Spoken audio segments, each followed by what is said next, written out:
While campaigning for president, Barack Obama promised that if elected, he would make his administration the most transparent ever.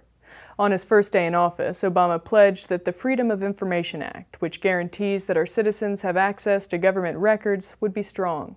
He said, quote, "The Freedom of Information Act should be administered with a clear presumption. In the face of doubt, openness prevails." But on some important issues, his administration has produced information only after government watchdogs and reporters have spent months pressing for its release, and in some cases suing for it. Those requests have included searches for information about lobbyists' access to the White House, rules about the interrogation of terror suspects, and who was speaking in private with Treasury Secretary Timothy Geithner. The administration has refused to turn over important records.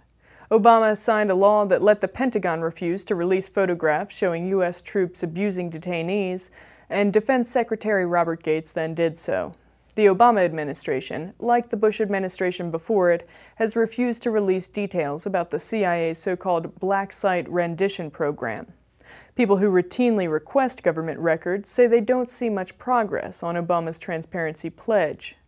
Jeff Stachowitz of FOIA Group Incorporated, which files hundreds of requests every month across the government on behalf of companies, law firms, and news organizations, told the Associated Press, quote, "It's either smoke and mirrors or it was done for the media. This administration, when it wants something done, there are no excuses. You just don't see a big movement toward transparency."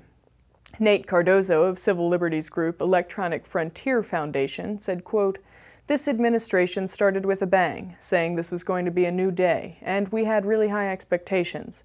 We haven't seen much of a change. The Justice Department said there would be a stronger presumption in favor of disclosure, but that hasn't been the case."